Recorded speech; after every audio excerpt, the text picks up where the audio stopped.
प्रातःकाल से जहाँ एक बच्चों की संकल्प दौड़ थी हमारे युवाओं की, उसके बाद मंदिर गया था और मंदिर के बाद आईटीबीपी में वहाँ के आईटीबीपी के जवानों के साथ कार्यक्रम था। पहले से पूर्व निर्धारित नहीं था, अचानक कार्यक्रम हो गया। आप सबके बीच में आने में थोड़ा विलम्ब हुआ, लेकिन यहाँ पर आकर वास्तव में बहुत आप लोगों के बीच में आकर एक आत्मिक शांति और संतोष का अनुभव हो रहा है। आप सब लोग कठिन परिस्थिति होते हुए भगवान ने कठिन परिस्थिति जरूर दी है। मैं ऐसा मानता हूं कि इस कठिन परिस्थिति में भी आप सब और आपके शिक्षकगण, आपके अभिभावकगण जो आपको लगातार इस काम को आगे बढ़ाने के लिए काम कर रहे हैं और लगातार जो भगवान के द्वारा प्रदत्त स्थितियां हैं, परिस्थितियां हैं, उन स्थितियों परिस्थितियों में भी आप सबको खड़ा करने का काम कर रहे हैं। क्योंकि आज दुनिया में जिस प्रकार से ज्ञान बढ़ा है, विज्ञान बढ़ा है, और हमारे प्रधानमंत्री जी ने अभी कहा है, इस बार लाल किले की प्राचीर से माननीय प्रधानमंत्री जी ने कहा, पूरे देश के नाम अपने संबोधन में, अपने संदेश में कहा, जय जवान, जय किसान, जय विज्ञान और जय अनुसंधान।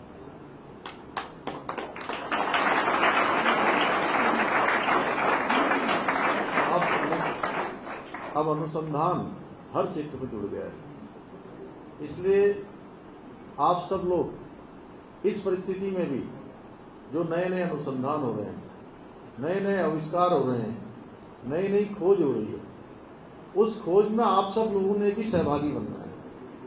आप ही बच्चों में से कल बहुत सारे स्थानों पर जाकर, आज मैं देख रहा हूं क्रिकेट के क्षेत्र में हो, एथलेटिक्स के क्षेत्र में हो, अनेकों खेलों के क्षेत्र में हो, अन्य कोई कामों के क्षेत्र में हो, कोई क्षेत्र ऐसा नहीं है जिसमें से आपकी प्रकृति के भी लोग आज अपना नाम केवल हिंदुस्तान में ही नहीं बल्कि दुनिया में भी अपना नाम रोशन कर रहे हैं। बस इसके लिए जो इन्होंने आज संकल्प दिवस नाम दिया है, जीवन में मैं सभी बच्चों से कहना चाहूंगा कि संकल्प की जो शक्ति होती है, संकल्प की शक्ति के आगे कोई भी शक्ति नहीं टिकती है।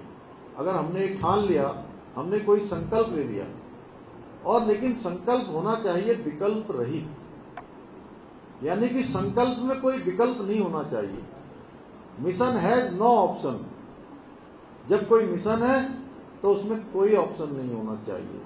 आपने जीवन में तय कर लिया कि मुझे अपने जीवन को सफल और सार्थक बनाना है, मुझे अपने जीवन में ये काम करके दिखाना है, मुझे इस लक्ष्य को प्राप्त करना है, मुझे यहां तक जाना है, उसमें अगर आपने कोई भी विकल्प नहीं रखा तो तय मानिए प्यारे बच्चों कि आपका संकल्प जरूर पूरा होगा। उसको कोई शक्ति नहीं होती। स्थितियां कितनी भी कठिन क्यों न हो, हमारे प्रधानमंत्री मोदी जी कहते हैं कि माना अंधेरा घना है, माना अंधेरा घना है, लेकिन दिया जलाना कहां मना है, दिया जलाना कहां मना है। तो इसलिए प्रयास करते रहिए, संकल्प जीवन में जो ले लिया उस पर आगे बढ़ते रहिए। और देखिए, जिन्होंने संकल्प ले लिए वो सिद्धि तक पहुंचे हैं, वो सफलता तक पहुंचे हैं, उन्होंने अपने जीवन का चरमोत्कर्ष प्राप्त किया है, उन्होंने जीवन में अनेकों अनेकों ऊंचाइयों को पाया है। लेकिन अगर संकल्प में विकल्प आ गया तो जैसे ही संकल्प में विकल्प आ जाता है तो संकल्प हमारे छूट जाते हैं, रास्ते हमसे भटक जाते हैं, मंजिल हमसे ओझल हो जाती है, सपने हमारे रूठ जाते हैं। इसलिए संकल्प में विकल्प का ना आना ही संकल्प की शक्ति है। भाइयों बहनों, हम लोगों ने संकल्प लिया है कि उत्तराखंड को हिंदुस्तान का श्रेष्ठ राज्य बनाना है। हमारे देश के यशस्वी प्रधानमंत्री मोदी जी ने हम सबका आह्वान करते हुए कहा है कि आने वाला 21वीं सदी का तीसरा दशक, यह 21वीं सदी का तीसरा दशक उत्तराखंड का दशक होगा। इस दशक को बनाने के लिए हम सब की मनोभावनाएं, हम सबका मेहनत, परिश्रम, लगन सबकी काम आने वाली है, एक एक व्यक्ति की काम आने वाली है। किसी का काम आने वाले हैं, किसी का नाम काम आने वाला है, किसी की शुभकामनाएं काम आने वाली हैं, किसी की मनोभावनाएं काम आने वाली हैं। हर प्रकार से हम सभी लोगों को अपना योगदान देना है। और मैं समझता हूं कि जो हमने संकल्प लिया है कि हम हमारे सब बच्चों के जीवन में खुशहाली लाएंगे, सब बच्चों को शिक्षित बनाएंगे, सब बच्चों को आगे बढ़ाएंगे, उत्तराखंड को ड्रग्स फ्री उत्तराखंड बनाएंगे, नशा मुक्त उत्तराखंड बनाएंगे,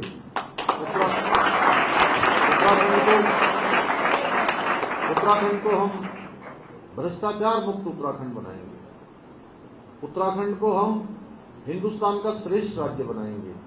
उस दिशा में हम सब लोग काम कर रहे हैं और माननीय प्रधानमंत्री मोदी जी का बहुत मार्गदर्शन हमको है। आज कल एक दिन बाद ही उनका भी जन्म दिवस है और इस पूरे जन्म दिवस को हमने पूरे प्रदेश के अंदर सेवा पखवाड़े के रूप से हम सेवा के कामों में लगाएंगे, लोगों के बीच में जाएंगे। माननीय प्रधानमंत्री जी ने जिस प्रकार से पिछले 8 सालों में इस हिंदुस्तान को दुनिया का श्रेष्ठ हिंदुस्तान बनाने के लिए जो उन्होंने काम किए हैं, जिसकी उन्होंने शुरुआत की है, उसकी परिणति तक पहुंचाना है। अभी अभी हमने आजादी का अमृत महोत्सव मनाया है। आजादी के 75 साल पूरे हुए हैं। प्यारे बच्चों, आजादी के 75 साल पूरे हुए हैं। इन 75 सालों में जहां हमने देश के अंदर बहुत सारी उपलब्धियां अर्जित की हैं, बहुत सारे आविष्कार किए हैं, बहुत सारी नई मंजिलों को प्राप्त किया है, वहीं ये आजादी के 75 साल में आप सब लोगों को एक बात और ठीक से परिचय में आई है। आप सबका परिचय हुआ है कि जिन लोगों ने, ऐसे लोग जो अनाम थे, गुमनाम थे, लेकिन आजादी के लिए उन्होंने भी अपने प्राणों का बलिदान किया, अपना सर्वस्व लगाने का काम किया, उन सब को भी याद करने का काम आजाद भारत में किसी प्रधानमंत्री जी ने किया है तो उस प्रधानमंत्री का नाम है नरेंद्र मोदी। उन्होंने 60,000 से भी ज्यादा कार्यक्रम किए हैं और आने वाले समय में जहां आजादी का अमृत महोत्सव मनाया है, आजादी के अमृत महोत्सव में 75 साल हमने पूरे किए हैं। अब हम शताब्दी पूरी करेंगे और शताब्दी जब हम पूरी करेंगे 2047 में, आज 75 साल से लेकर 100 साल के बीच का जो कालखंड है, वह कालखंड हमारा अमृत काल है।